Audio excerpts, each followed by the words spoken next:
Gosh, I'm delighted to have this opportunity to meet a dealer that does nothing but nylon strings and supports that, and it's fantastic. And actually to have an opportunity to talk a little bit about this thing. I got my start in building guitars in '74 and built steel string guitars. I started building carved tops, which was kind of odd. I kind of do everything bass-ackwards, it seems, so I started building carved tops, and along the way I took an interest in nylon, and this is one of the few guitars that I actually own that I built, and it's a German spruce top, Brazilian back and sides, Spanish cedar pegs. It's really pretty traditional on the outside, but I was always kind of curious, and so I always like to push the envelope internally. And this one's got carbon fiber bracing and a bit of a kasha pattern. And I use carbon fiber within cedar. I'd sandwich it in a thin piece of carbon fiber within cedar, so I'd get some gluing surface, but it'd be really light and strong and consistent. And so I just couldn't stand building the same guitar twice, so I always just pushed. This is one of only 2 nylon string guitars that I've ever built, and nylon string guitars are a very humbling experience. I found that it was kind of difficult to build a bad sounding steel string guitar, but the nylon strings really kind of brought me to my knees conceptually. When I started building guitars, there was a book with a couple of chapters on tone, and that was it. There was nothing out there. And so I researched violin making, and I became a member of the Catgut Acoustic Society, and they had reams of documents on interferometry studies of tops and necks and strings and all this kind of stuff. So I just ingested this over a couple of years and got a bit of a head start on the physics of guitars. So that's been a huge part of my knowledge. An advantage, I think, for us is understanding the physics of the instrument at a level that I don't think any or few electronics designers have. I wanted to simplify it and make succeeding amplifying your instrument on stage actually quite pleasurable, and not like going to the dentist and getting a root canal like it had been.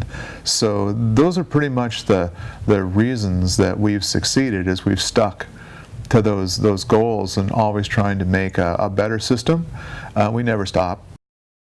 I had built a pretty good reputation in Los Angeles in the 70s and 80s, and had a pretty good waiting list at one point. And then I'd built a couple of guitars for Ry Cooder, and one afternoon he called me and he said, "Lloyd, can you come down to the studio? There's something I'd really like you to see." And at that point I'd been putting all kinds of stuff in guitars I'd built for him, and he was touring a lot, and he had this rack the size of a refrigerator that he always used to swear at, and it really got in my head how difficult it was to amplify these things. And so he calls me from the studio one afternoon. I go down to Warner Brothers, and he's working on Bop Till You Drop, and I walk in, and he brings me into the control room, and he plays this opening track, and I was on my face. It sounded so good, and I thought, so I had just delivered a second instrument to him, so I thought, well, cool, he's using the guitar on his jazz album. And so I thought, okay, cool, I'm breaking my arm patting myself on the back here. He's using this new instrument, and he brings me in the control room, and I said, "So how did you mic that?" And he said, "Well, this is what I wanted you to see. Remember I told you when I toured Takamine, I thought maybe they might be making a copy?" And I said, "Yep." And he goes, "Well, this is the copy," and they put their pickup system in it. And I was like, "Excuse me?" So I can't ever remember being as exhilarated and hurt at the same time as in that moment. So I thanked him for introducing me to this new technology that Takamine had invented, and left, and I went out and sat in my car for about an hour, alternately steaming and being so excited I couldn't hardly stand it, because at that point I had honestly been getting tired of sanding and finishes. And I thought this pickup thing looked pretty interesting to me, so I said, I'm going to do that. This is where acoustic guitars are going, and I'm going to do that. So it took me about 2 years. Took me about 2 years to come up with the LB6 from that point. And basically the LB6, I thought the Takamine, the original Takamine pickup, it's a really good pickup system with the original electronics and stuff. They really had their act together back then. And it was the first acoustic guitar that really ever sounded good plugged in. And so all I was trying to do with the LB6 was to replicate that. And the original Takamine pickup was very heavy. It was this big aluminum casting that bolted to the underside of the bridge and da-da-da-da-da. It weighed a couple ounces, and it killed the sound of the acoustic sound of the guitar, which, of course, being a builder, I was pretty sensitive to. And so all I wanted to do with the LB6 is replicate that kind of Takamine sound of their pickup and make something that somebody could retrofit into a nice guitar and not kill the sound of the instrument. That was pretty much it. So that took about 2 years to do, and so that was kind of my start, and I owe it to Ry for launching me. And actually, he bought the first guitar. He commissioned the first guitar I ever. He was my first guitar customer too. So I really owe it to Ry for being here right now. I was 12 years old, and my dad was a fly fisherman, and we'd go up the Sierra Nevadas here in California. And on one trip, we ran into the Marketing family, and this kid, Chris, and I became friends pretty quickly. And he had just started playing classical guitar. And his uncle was John Williams, who was a pretty respected musician. So anyway, I was like gassed out of my mind with what he was doing, and I'd already been playing the cello, and I was kind of in this youth symphony trajectory, so I was gassed out of my mind, and I said, "Dad, man, do you see what Chris is doing? I want to do that. I want to play guitar." And he said, "Nah, that's not a real instrument." It's like, yeah.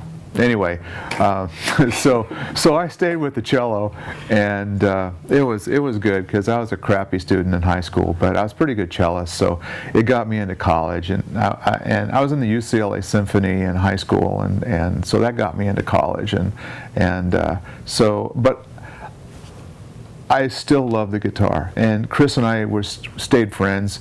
He and I fly fished together. We were tournament fly casters, so we would do that together. And Chris is an amazing fly fisherman, one of the best I've ever seen. He's like one of those guys that makes you crazy because he's good at everything.